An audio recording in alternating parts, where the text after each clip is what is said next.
Bonjour, c'est Kevin et bienvenue dans ce nouveau podcast dans lequel on va voir ensemble le guide ultime anti-procrastination. On va voir ensemble les différents plans, les différents niveaux auxquels ça se joue. Donc on va parler de conscient, mais on va surtout parler d'inconscient et tu vas voir que tout se joue généralement à ce niveau-là. Bref, à la fin de ce podcast, tu sauras exactement pourquoi est-ce que tu procrastines et tu auras toutes les clés qui vont te permettre de passer au-delà et d'en finir radicalement avec la procrastination. Juste avant, je t'invite à t'abonner à ce podcast. Et puis également, si tu le souhaites, je te mets à disposition la fiche récapitulative de ce podcast, directement téléchargeable en PDF. Tu trouveras le lien autour de cet audio. Donc, on va pouvoir commencer ce podcast avec le premier niveau, le niveau qui est selon moi le plus important, qui est le niveau de l'inconscient, le niveau de l'être. Donc je te rappelle, il y a l'être, le faire et l'avoir. Et là, ça se joue directement au niveau de l'être, au niveau de l'inconscient. Et pourquoi est-ce que je te parle de ça ? Pour la simple et bonne raison que tu te retrouves peut-être dans cette situation. Tu as déjà testé des méthodes de productivité, des méthodes de planification, d'efficacité. Bref, ça a marché pour toi sur du court terme. Mais si on parle en termes de moyen et de long terme, ce qui s'est passé, c'est que tu as probablement abandonné parce que ça ne te convenait plus, parce que chasser le naturel, il revient au galop, parce que tu t'es épuisé, parce que tu étais fatigué, bref, ça ne te convenait plus. Si tu te retrouves dans ce que je viens de dire, dis-toi que c'est parfaitement normal. Pourquoi ? C'est simplement un signe que tu n'étais pas aligné avec ce qu'on appelle un système de valeurs intrinsèques. Et j'y reviendrai dans ce podcast et c'est hyper important de le définir. Parce que si tu ne le fais pas, tu vas te retrouver dans les 3 cas dont je vais te parler juste maintenant. Le premier, c'est que tu vas te mettre à faire en fonction de. En gros, ce qui va se passer, c'est que tu vas souvent te répéter ou même penser « il faut, je dois ».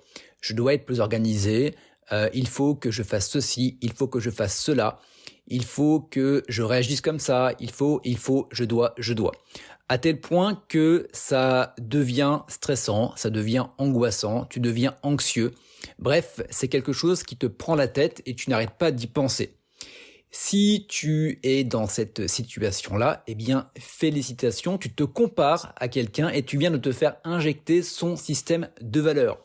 Alors, à court terme, c'est OK et ça peut même être parfois efficace. Néanmoins, si tu gardes ce cap sur du moyen et sur du long terme, tu vas forcément finir par te fatiguer, par stresser, par angoisser et même culpabiliser du fait que tu n'y arrives pas.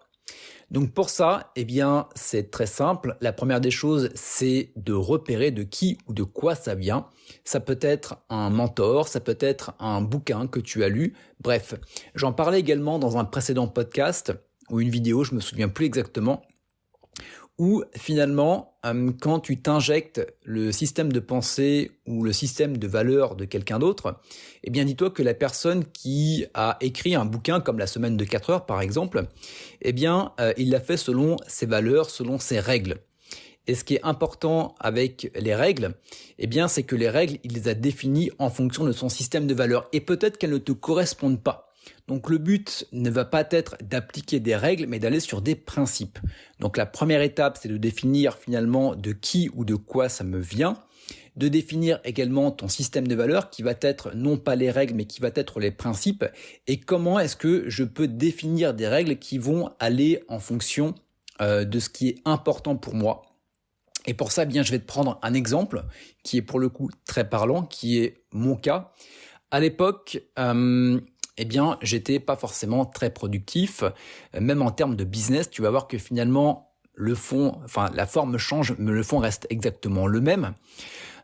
C'était en termes de business. Donc moi, ce qui était important à l'époque, quand j'étais en Thaïlande, c'était de voyager, c'était d'avoir une liberté d'esprit, une liberté financière, une liberté géographique. Et j'avais différents types de business models et j'avais également des méthodes de productivité. Également, j'avais un ami à l'époque qui s'appelle Yann et qui lui avait un système de valeurs qui était différent du mien. Et le truc, c'est que Yen, à l'époque, il m'inspirait énormément parce que il était au niveau, voire à des niveaux supérieurs en termes de business. Moi, où je faisais 1000 euros, il en faisait 10 000. Et au moment où j'en faisais 10 000, il en faisait 100 000. Ça m'a beaucoup aidé sur le court terme. Mais ce qui se passait, c'est que à un moment ou à un autre, eh bien, je décrochais. Parce que ça ne me parlait pas. Parce que finalement, Yann, alors ça, il faudrait que j'en parle avec lui, mais en termes de valeur, les valeurs étaient différentes et il avait une valeur argent qui était beaucoup plus forte que la mienne. Ce qui fait que, eh bien, il s'autorisait à faire des choses et qui étaient OK pour lui. Donc finalement, ce qu'on appelle le revers de la médaille, on va dire le prix à payer pour faire ceci, eh bien lui, il lui convenait et ne lui causait aucune charge mentale, aucune pression, aucune fatigue. Néanmoins, vu que ce n'était pas calé avec mon système de valeurs à moi, eh bien moi, ça m'occasionnait du stress, des charges mentales, le fait d'y penser tout le temps, de la fatigue et de l'épuisement. Ce qui faisait que à court terme, je l'appliquais, j'avais des résultats et j'étais content. Néanmoins, je n'arrivais pas à tenir la cadence sur le moyen et sur le long terme. Ce qui faisait qu'à un moment, je finissais par abandonner. Donc, je procrastinais forcément. Et à partir de ce moment-là, eh bien, je culpabilisais, j'étais frustré, je me comparais à lui, etc., etc. Donc, pour ce premier cas, la première des choses que je t'invite à faire, c'est de repérer, et là, tu peux mettre le podcast sur pause, finalement, par rapport à qui ou par rapport à quoi tu te compares. Également, à partir du moment où tu l'as trouvé, également de voir ton système de valeurs à toi et de le comparer par rapport au système de valeurs de la personne ou de la méthode par rapport à qui tu te compares. Et tu verras que finalement, peut-être que là, il y a une différence. Donc le but, c'est à partir du moment où tu le sais, eh bien forcément, ça va faire descendre la pression parce que tu vas te dire, ok, je vais pouvoir m'inspirer d'eux, mais je vais pas forcément faire un copier-coller parce que si les résultats sont différents, c'est parfaitement normal parce qu'on est deux personnes différentes avec des systèmes de valeurs différentes. Et rien que de t'apercevoir de ça, eh bien, ça va faire diminuer la pression et tu vas beaucoup moins culpabiliser au fait de procrastiner. Tu sais également pourquoi tu procrastines. Donc, c'est d'apporter en conscience un mécanisme inconscient pour lequel, eh bien, tu n'avais peut-être pas conscience encore. Donc ça, c'était le premier cas. Le deuxième cas, eh bien, c'est que tu n'as peut-être pas aujourd'hui du sens dans la tâche que tu fais. Je te prends un exemple. Tu as la tâche numéro 1 qui est peut-être rébarbative, pour lequel tu te dis que tu reportes généralement au lendemain, voire au surlendemain, à la semaine prochaine, etc., etc. Et si tu es comme ça, eh bien, c'est que tu n'as pas créé ce qu'on va appeler de pont neurologique entre la tâche que tu effectues et là où tu veux aller. Ce qui fait que cette tâche, elle n'a pas de sens pour toi. Et pour ça, je vais te prendre un exemple, pour le coup, qui est hors cadre du business, mais qui va vraiment te parler. On va aller dans une salle de musculation. Et tu vas avoir deux types de personnes. Tu vas avoir les personnes qui vont soulever des charges pour soulever des charges. Et qui forcément, elles vont souffrir. Donc finalement, la souffrance, c'est de la douleur sans avoir de sens. Et tu vas avoir d'autres personnes qui vont également soulever ces charges, mais qui savent pourquoi est-ce qu'elles le font. Ok, ça va pas être forcément drôle sur le moment. Je vais peut-être même souffrir, je vais peut-être avoir mal, plutôt avoir mal, je vais avoir de la douleur, pas forcément de la souffrance, mais de la douleur. Et à partir du moment où tu trouves un sens entre la tâche que tu fais et vers là où tu vas aller, la personne que tu vas devenir, eh bien, tu vas te mettre beaucoup plus facilement à la tâche. Tu n'auras même plus besoin d'être motivé, tu seras inspiré. Et tu peux parler avec quelqu'un, par exemple un bodybuilder, tu peux parler avec, par exemple, un sportif de haut niveau. Il ne se pose plus la question de pourquoi est-ce qu'il va s'entraîner parce qu'il sait pourquoi est-ce qu'il va s'entraîner. Il ne vise pas au court terme, mais il vise au moyen et au long terme. Si je m'entraîne aujourd'hui, c'est pour avoir un corps parfait, pour aller sur la plage, pour faire une compétition de bodybuilding, pour participer aux Jeux Olympiques. Donc finalement, il corrèle la tâche qu'il est en train de réaliser avec son objectif, sa mission et sa vision. Donc ça, c'est le deuxième cas. Donc c'est hyper important de le prendre en compte. Donc pour résumer, à partir du moment où tu as une tâche pour laquelle tu as du mal à te mettre en route, que tu as du mal à mettre en place, que tu as du mal à faire, simplement va créer un pont neurologique entre la tâche en elle-même et là où tu veux aller. Et tu vas voir que, eh bien, ça va être beaucoup plus facile pour toi de te mettre à l'action. La troisième des choses, et ça c'est le troisième des cas, et ça c'est quelque chose pour lequel on est tous sujets, ce sont les peurs cachées. Généralement, on ne se met pas à l'action par peur de quelque chose. Ça peut être la peur de réussir, ça peut être la peur de l'échec, la peur de se mettre en avant, d'être jugé. Bref, généralement, et ça tu peux également mettre ce podcast sur pause, tu peux faire un temps d'introspection et je peux te garantir qu'il y a une peur derrière. Et pour ça, je vais te prendre un exemple en rapport avec la perfection. J'ai beaucoup de personnes, dans les personnes que j'accompagne notamment, qui veulent que ça soit toujours parfait. Et que parce que vu que c'est pas parfait, forcément ne passent pas à l'action et forcément n'ont pas de résultat, ou très peu. Quand on va gratter un petit peu en dessous de ce qui se cache derrière la perfection, c'est souvent, alors c'est pas dans tous les cas, mais c'est dans une grande majorité des cas, c'est la peur de ne pas être crédible. Et parce que je ne suis pas crédible, eh bien, j'ai peur, par exemple, que les personnes me jugent. Et si les personnes me jugent, eh bien, j'ai peur de ne pas faire de vente. Et si j'ai pas de vente, je ne réussis pas et j'échoue. Et donc finalement, fin de la partie. Donc, ce que je t'invite à faire, là, maintenant, tout de suite, c'est de mettre ce podcast sur pause et d'aller chercher finalement la peur qui se cache derrière ta procrastination. Et pour t'aider, eh bien, une peur, c'est simplement de percevoir plus d'inconvénients que de bénéfices à une situation qui peut potentiellement se produire. Donc, je t'invite finalement à rééquilibrer tes perceptions. Donc voilà ce qui se joue derrière la procrastination. On va surtout avoir des choses qui vont être inconscientes. Donc pour te les résumer, la première des choses, eh bien, c'est simplement que tu n'es pas aligné avec tes valeurs intrinsèques. Donc tu te compares à quelqu'un, donc va chercher par rapport à qui ou par rapport à quoi tu te compares. La deuxième des choses, eh bien, c'est que tu n'as pas de sens dans la tâche que tu fais actuellement, que tu ne l'as pas relié à pourquoi est-ce que tu le fais et en quoi ça va te permettre de réaliser ta mission, ta vision et de devenir la personne que tu le souhaites. Donc je t'invite à créer un pont neurologique entre les deux. Et la troisième des choses, eh bien, c'est qu'il y a une peur cachée.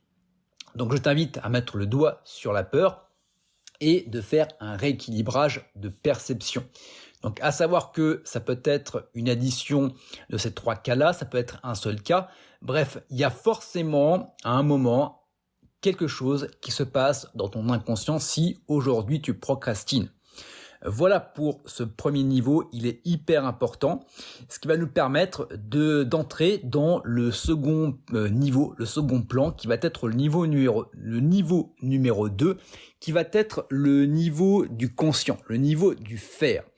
Et donc pour ça, il y a également différents cas qu'on va pouvoir traiter l'un après l'autre. Donc je t'invite toujours pareil à prendre un papier, un crayon.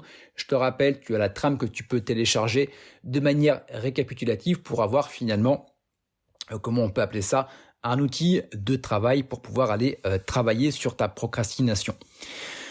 Donc la première des choses par rapport au niveau conscient, on va parler de l'objectif. Donc ton objectif, peut-être qu'il est soit trop grand, et donc à ce moment-là, je t'invite à le découper en plus petits objectifs, des objectifs qui te semblent réalisables. Et tu vas également avoir la deuxième des choses qui va être eh bien finalement un objectif qui est peut-être trop petit pour toi. Et à partir du moment où il est trop petit, tu vas rentrer dans ce que j'appelle pour le coup, c'est pas estampillé, mais ça va être estampillé Kevin, ce que j'appelle moi le phénomène du surdoué. Donc ce qui va se passer, c'est que si ton objectif est trop petit, eh bien, tu vas ne pas avoir le bon rapport entre le challenge et la compétence qu'on retrouve finalement dans le livre Flow. Eh bien, tu vas te dire, c'est trop facile pour moi, et parce que c'est trop facile, eh bien, tu ne vas pas t'y mettre. Donc, ce que je t'invite à faire, c'est l'objectif que tu t'es mis aujourd'hui, eh bien, de bien définir si cet objectif, il est trop grand pour toi, et donc finalement, ton cerveau n'arrive pas à se projeter. Donc à ce moment-là, eh bien découpe-le en des objectifs qui sont un peu plus petits, avec pourquoi pas un objectif sur 30, sur 60, voire 90 jours.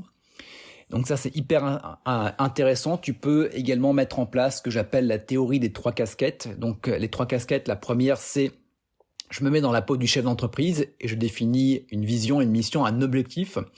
Ensuite, je me mets dans la peau, donc la casquette du chef de projet. Et donc, pour réaliser la mission, je vais créer des objectifs, des sous-objectifs, et puis je vais planifier finalement ces sous-objectifs en mois, en semaines, en journées et en tâches. Et je vais ensuite avoir la troisième casquette qui est celle de l'employé modèle. Donc, c'est simplement la personne qui va se mettre devant son écran et qui va simplement appliquer les tâches.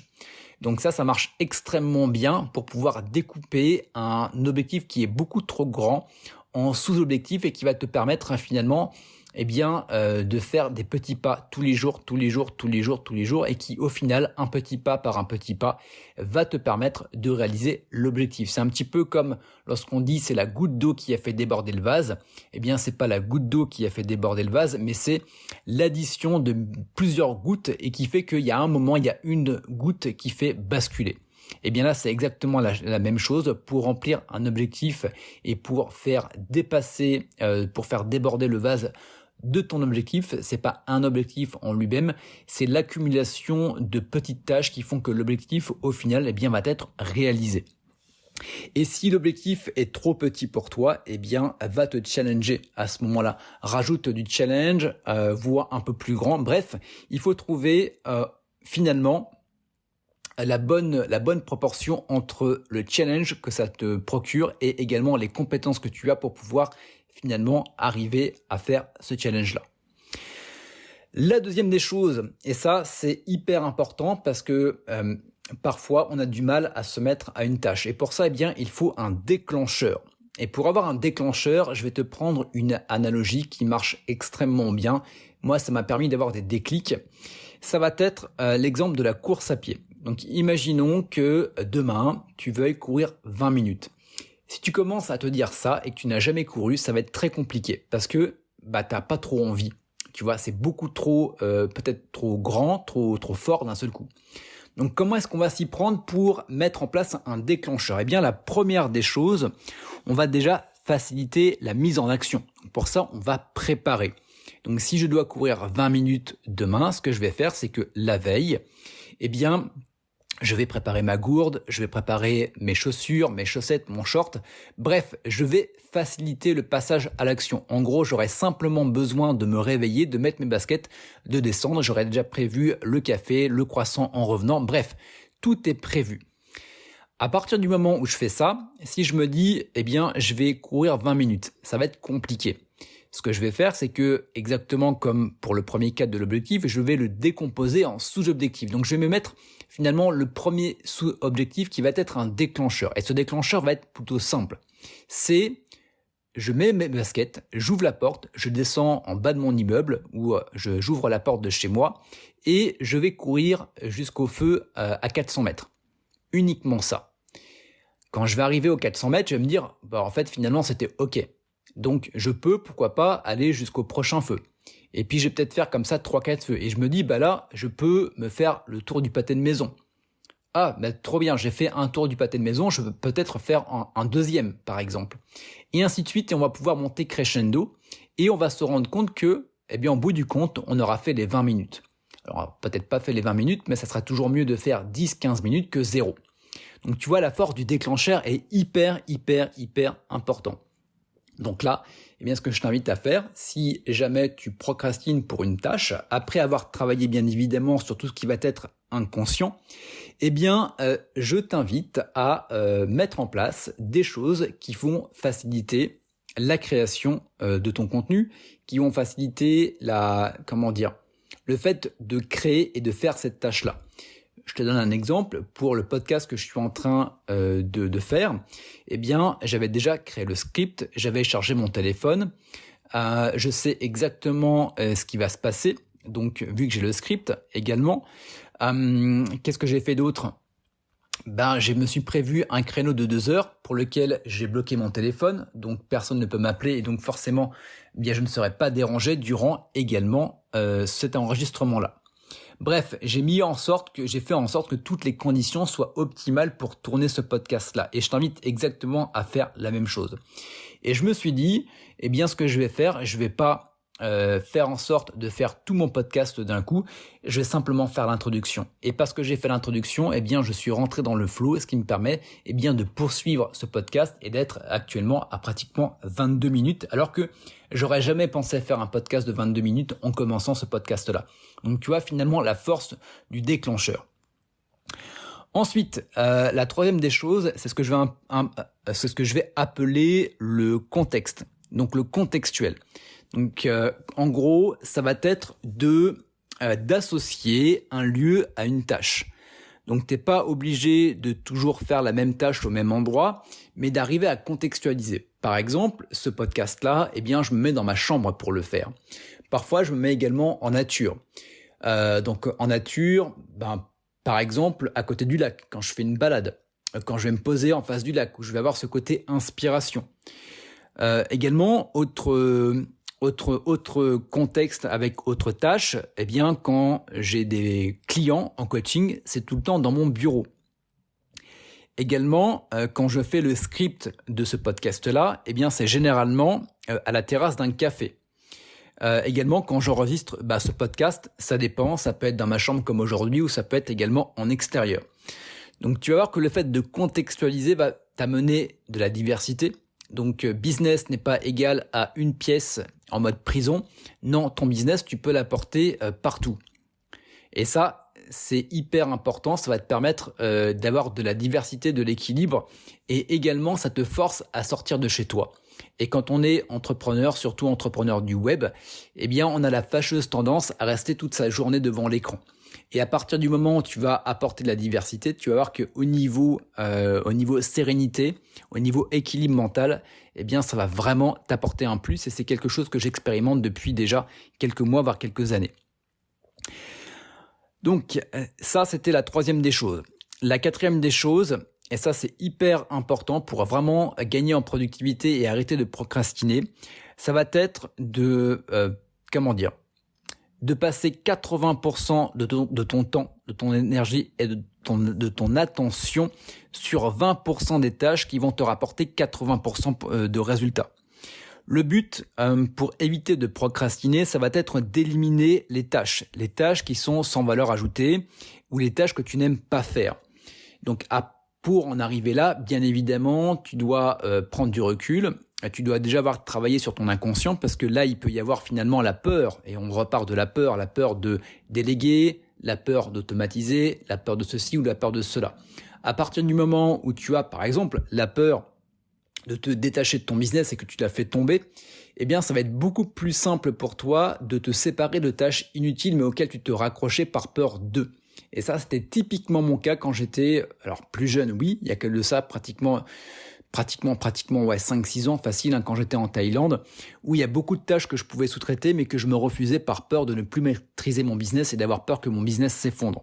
Donc tu vois, l'inconscient, il est hyper important parce que tu as actuellement probablement des schémas de fonctionnement qui sont dus à ton inconscient pour lequel tu n'as peut-être même pas conscience et qui fait qu'aujourd'hui, eh bien, tu te tires une balle de pied sans t'en rendre compte. Donc, 80% de ton attention, de ton temps, de ton énergie, de ton argent également sur 20% des actions qui vont te rapporter 80% de résultats et le reste, on sous-traite, on délègue et on se détache de son business pour gagner également en productivité, pour arrêter également de procrastiner sur les tâches qui sont inutiles et qui ne nous apportent aucun plaisir. Et à partir du moment où on aura fait tout ça, et c'est une des raisons pour laquelle je suis en totale contradiction avec les méthodes de productivité, de planification et d'efficacité, c'est que pour moi, elles sont dans le faire et on va dire en bas du panier du faire. Ce qui est important, c'est l'être. C'est qu'est-ce qui fait qu'aujourd'hui je procrastine et quels sont mes schémas internes qui m'empêchent finalement de passer à l'action. Et à partir du moment où je fais ça, eh bien, je peux mettre en place des outils de productivité, des outils de planification, des outils d'efficacité. À condition, bien évidemment, que je respecte les principes et non pas les règles. Ou alors, si j'applique les règles, comme je te le disais en début de podcast, eh bien, c'est d'être OK avec le fait que ça ne sera peut-être pas dans mon système de valeurs dans un premier temps et que j'accepte de le faire sur le court terme et que si je vais sur du moyen et du long terme, eh bien, j'accepte également ou je suis conscient du prix à payer qui peut être finalement le manque de sens et qui peut être également la fatigue et l'épuisement. Donc en termes d'outils de productivité, moi à un moment je faisais beaucoup ce qu'on appelait le deep work, j'en suis un petit peu revenu. Moi j'en suis revenu parce que finalement ça me mettait de la pression et vu que je suis quand même pour la sérénité, j'ai arrêté. Alors je le refais de temps en temps mais je ne suis pas forcément, en gros ce qui se passe c'est que j'ai pas un temps par rapport à une tâche, mais je vais avoir une tâche précise que je vais faire dans un temps, un temps qui va être pas chronométré. Mais je sais que par exemple, et ce qui va m'amener finalement à ma semaine type, et tu vas peut-être comprendre mon propos, c'est que le lundi, j'ai une tâche. La tâche va être de faire ce que j'appelle un monitoring de toute mon activité. Je vais regarder les stats, que ce soit en termes de pub, en termes d'analytics, donc du trafic, en termes de vente, etc. Monitoring et pilotage de mon activité. Ensuite, le mardi, généralement, ce qui se passe, c'est que c'est la journée café marché pour le coup, tu vois, à Annecy le mardi, entre, on va dire, 9h30, 11h, voire peut-être midi, des fois quand je prends le temps et qu'il fait beau. Et je vais en profiter, et comme ça me ramène finalement au fait du contextuel, pour réaliser les scripts, alors les idées également des podcasts, mais également les scripts que je vais réaliser pour le podcast que je suis en train de te faire. Donc le script que j'ai fait, que je suis en train de suivre aujourd'hui, je vais y arriver, on arrive sur la fin du podcast, c'est quelque chose que j'ai écrit hier lorsque j'étais en train de prendre mon café en terrasse à Annecy. Le mercredi, tu vois on est mercredi aujourd'hui, c'est le tournage du podcast. Donc voilà, j'ai une tâche qui est prédéfinie et je sais à peu près combien de temps il me faut. À peu près entre 20, 30 minutes, 1 heure environ si j'ai des reprises à faire. Ensuite, le jeudi, je vais créer mes posts pour les réseaux sociaux et je vais également poster ce podcast. Donc on est mercredi, normalement c'est le mercredi, mais tu vois c'est le premier, donc forcément, voilà, il y a le fait de la mise en marche et de ne pas également culpabiliser si tout n'est pas bien fait également. Ça pourrait être le sujet d'un autre podcast, bien évidemment. Le vendredi et le samedi, ça va être rédaction d'un post pour le blog également, en sachant que j'ai déjà pensé à l'idée avant. Et le dimanche, ça va être le podcast privé sur mon compte Telegram, dans lequel j'anime également un podcast privé qui est plutôt un podcast, une note vocale à la volée, sur lequel je partage mes réflexions du jour. D'ailleurs, le lien est également dans la description si tu veux rejoindre la communauté. Bref, tu vois que le but, à partir du moment où tu connais 20% des tâches, ces 20% des tâches, tu peux l'incorporer dans une journée, dans une semaine, et que finalement, tu ne travailles pas tant que ça. Ce qui t'évite de procrastiner, parce que généralement, on procrastine en se disant, tout ce que j'ai à faire, j'ai pas envie. Non, à partir du moment où tu as un emploi du temps qui est clair, qui est net, qui est précis, à partir du moment où tu focalises sur les actions qui sont les plus importantes pour toi, tu vas beaucoup moins procrastiner parce que également tu vas avoir la récompense de ce que tu fais parce que ça va t'amener 80% de résultats. Voilà, donc pour résumer ce second niveau, donc le premier, ça va être les objectifs, soit trop grands, soit trop petits, donc à rectifier. La deuxième des choses, ça va être de mettre un déclencheur et de faciliter également la mise en action. Le troisième va être de contextualiser une tâche, donc d'associer une tâche à un lieu. La quatrième des choses va être de mettre en place le 80-20-80 et en dernier lieu de mettre en place des outils de productivité, de planification et d'efficacité, mais sans aller dans les trucs trop compliqués. La simplicité parfois est extrêmement simple et productive à partir du moment où tu auras travaillé tout ce qui va être peur, blocage inconscient et de ne pas compenser un blocage émotionnel, un blocage interne par un outil qui va être externe. Voilà pour ça, je te rappelle que tu peux toujours télécharger la trame récapitulative de ce podcast en lien quelque part autour de cet audio-là. Également, canal Telegram privé et j'ajouterai si tu veux vraiment travailler sur ta procrastination et que tu es entrepreneur, un entrepreneur qui a déjà des résultats, un entrepreneur qui est sérieux, tu peux également prendre rendez-vous avec moi. Tu as un lien également dans la description pour parler de ta problématique. Voilà, le but est de passer 45 minutes environ ensemble. Voilà, c'est une séance de coaching découverte offerte pour te permettre d'avoir de la clarté. Ce qui m'intéresse, c'est qu'à la fin, tu aies de la clarté Et si tu en as envie et si je vois que je peux également t'accompagner, je te proposerai mon offre. Comme je dis, il n'y a pas d'obligation, il n'y a que des occasions. Voilà, c'était Kevin pour ce podcast sur le guide ultime de la anti-procrastination pour le coup. Et je te dis à très vite pour une prochaine session, pour un prochain podcast.